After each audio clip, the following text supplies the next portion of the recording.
Baik, ikhwatufillah, kita lanjutkan tema kita dalam akidah terkait dengan alam barzakh.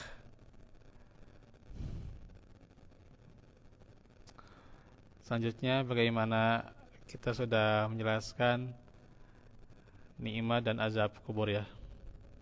Nah, para ulama berselisih apakah nikmat dan azab kubur itu dirasakan manusia oleh roh atau jasadnya ya, atau keduanya sekaligus. Nah, dijelaskan oleh Syekhul Islam Ibnu Taimiyah rahimahullah, azab dan nikmat kubur bisa terjadi pada ruh dan badan sekaligus.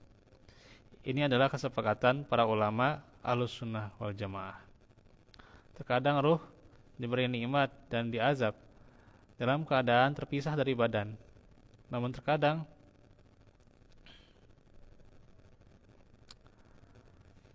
pula keadaannya tersambung dengan badannya gitu ya. Kadang sekaligus, kadang ruhnya yang terpisah, kadang juga tersambung ya gitu. Sehingga nikmat dan azab dirasakan keduanya. Dalam keadaan ini, ruh dan badan merasakan yang sama seperti dirasakan ruh ketika bersendirian ya, dari badan. Nah itu. Terus apa mungkin azab dan nikmat kubur terjadi pada badan saja tanpa dirasakan oleh roh ya? Ya ini tentunya ada dua pendapat juga nih yang masyhur dari para ulama. Di antaranya juga ada ulama hadis dan sunnah itu ya.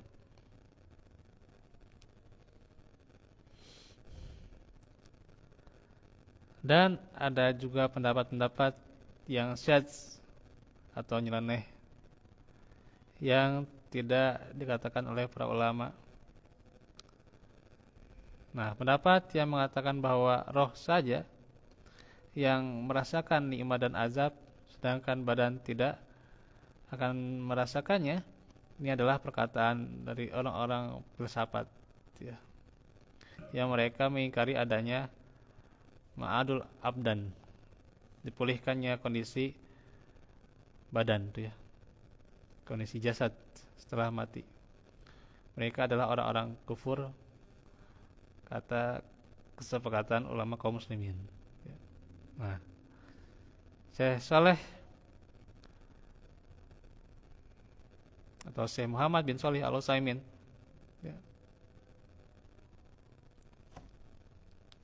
atau disebut Syekh Al Utsaimin gitu ya, itu menjelaskan asalnya yang merasakan adalah roh gitu ya.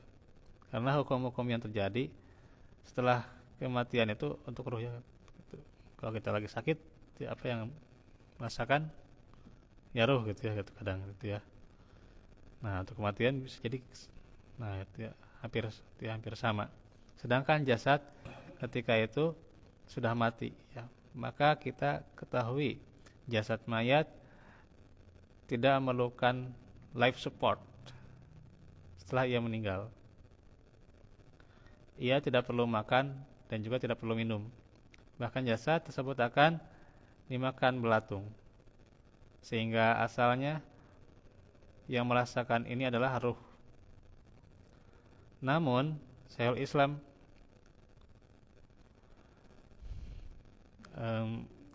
Ibnu Taimiyah ya mengatakan bahwa terkadang ruh itu tersambungkan dengan badannya, sehingga azab dan nikmat kubur dirasakan keduanya. Dengan demikian para ulama mengatakan bahwa terkadang ruh tersambungkan dengan jasad ya, sehingga azab kubur dirasakan oleh ruh itu ya, dan badannya juga. Dan nampaknya ini juga dikuatkan oleh hadis Nabi ya, yang beliau bersabda, sungguhnya kuburan bagi orang kafir akan disempitkan hingga meremukkan tulang belulangnya ya. Ini kan berarti terasa ya dari ruh ke jasadnya juga gitu. Nah itu. Jadi menunjukkan itu terjadi pada jasad karena kan tulang belulang itu ada di mana tulang itu? Di jasad, ya.